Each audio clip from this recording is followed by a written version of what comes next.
Stablecoins are the gods of cryptocurrencies. The one thing that can be said for certain is that volatility and cryptocurrency go hand in hand. However, stablecoins are a special kind of cryptocurrency that aims to maintain a constant value.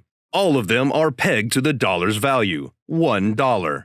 We now know, however, that not all stablecoins are made equal as a result of recent occurrences. The collapse of Terra USD in May demonstrated that not all stablecoins could ensure price stability. But we will get to that in a moment. Meanwhile, what is stablecoin, and how does it work? Well, let's get started.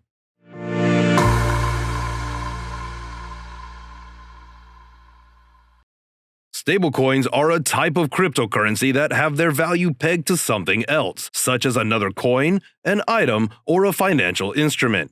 Because of the significant volatility associated with some of the most frequently used cryptocurrencies, such as Bitcoin, such assets are becoming less suitable for widespread use in financial transactions. Stablecoins are an attempt to provide a solution to the problem that we are now facing. The price of Bitcoin, as well as its exchange rate, is notoriously volatile, despite the fact that it is still the cryptocurrency that is utilized the most. For instance, the price of Bitcoin reached an intraday low of just over $4,000 in March 2020, and then soared to about $65,000 in April 2021, before plummeting by almost 50% over the course of the next 2 months. The value of cryptocurrency is prone to experiencing swings of more than 10% in just a few minutes' time, making intraday variations potentially unpredictable. All this volatility might be excellent for traders, but for buyers and sellers, it makes simple transactions like purchases into dangerous speculations.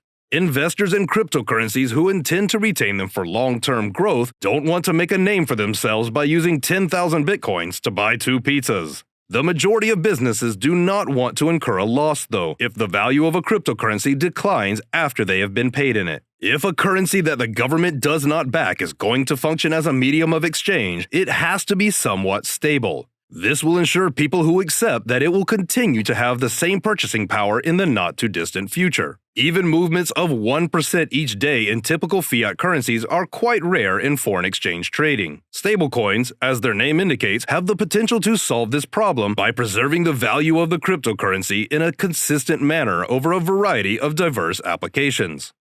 Now that you know what they are, you might be wondering, what are the types of stablecoins? Well, given the widespread acceptability and availability of the US dollar, some people would argue that stablecoins are a problem in search of a solution. On the other hand, many supporters of cryptocurrencies think that decentralized digital money will rule the future. Based on how their value is stabilized, there are 3 different types of stablecoins. Fiat collateralized stablecoins. For this, a reserve of fiat currency, or currencies, such as the US dollar, serves as collateral, guaranteeing the value of a stablecoin. Other types of collateral can be commodities like crude oil or precious metals like gold or silver. However, the majority of fiat collateralized stablecoins have US dollar reserves. These reserves are frequently audited and are kept by independent caretakers. Crypto-collateralized stablecoins.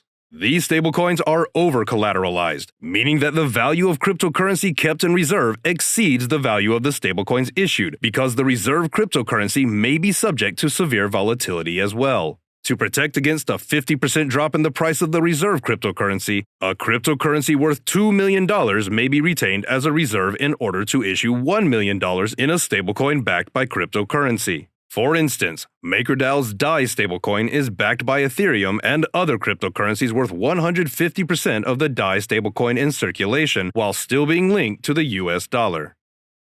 Algorithmic stablecoins. These ones don't necessarily have reserve assets. Their main difference is how a stablecoin maintains its value by using an algorithm to restrict its supply, which is effective computer software that follows a predetermined formula. That's similar to central banks in other ways, as they also don't depend on a reserve asset to maintain the stability of the value of the currency they issue. The distinction is that a central bank, such as the Federal Reserve, establishes monetary policy openly based on accepted guidelines, and the legitimacy of that policy is greatly enhanced by the fact that the Federal Reserve is the issuer of legal money. In a crisis, algorithmic stablecoin issuers are unable to rely on these benefits. For instance, on May 11, 2022, the price of the associated Luna token used to peg Terra fell more than 80% overnight, causing the price of the algorithmic stablecoin Terra USD to plummet more than 60% and lose its peg to the US dollar.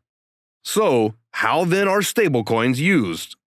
Stablecoins are advantageous because they make it easier for consumers to conduct transactions in cryptocurrencies that serve as investments, like Bitcoin or Ethereum. They provide a link between cryptocurrency volatility and dependable real-world assets like cash. You can avoid the fees you'd probably incur on many exchanges by keeping all of your transactions within crypto exchanges and exchanging stablecoins instead of US dollars.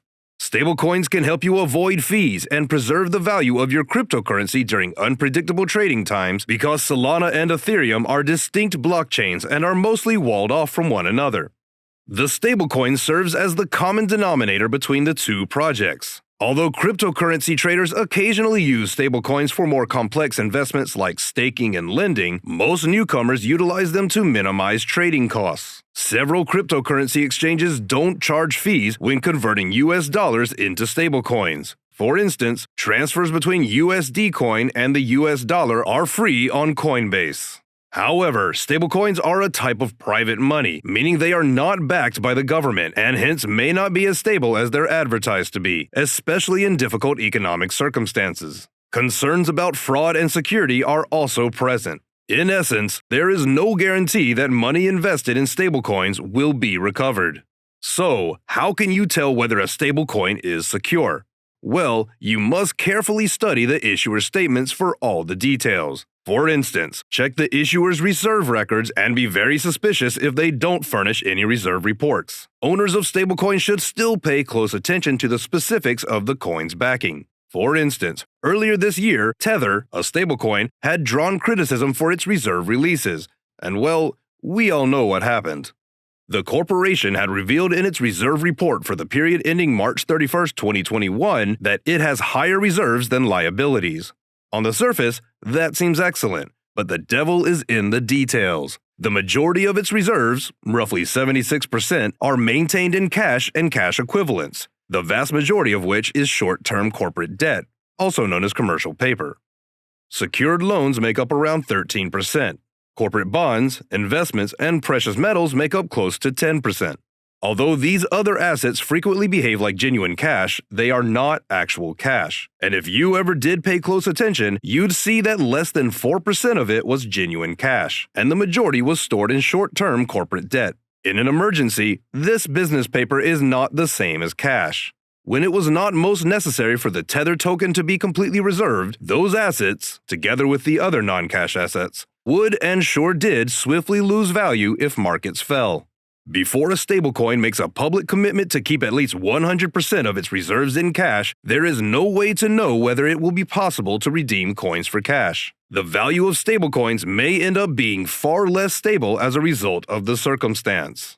The most important factor in determining a currency stability is whether or not it is widely accepted as a means of payment for a wide variety of products and services. So, can you invest in stablecoins? In the realm of cryptocurrencies, stablecoins are specialized currencies that are not good investments. They are more appropriate for virtual exchanges and the conversion of virtual assets into and out of real money. It may be simpler, quicker, and less expensive to trade coins for stablecoins as opposed to exchanging them for actual dollars, given the volatility of cryptocurrency trading and prices. So, what do you think about stablecoins? Do you think that they are the backbone of the crypto market? Comment below. Let's engage. Also, please leave a like and subscribe for more interesting crypto-related content. See you in the next video.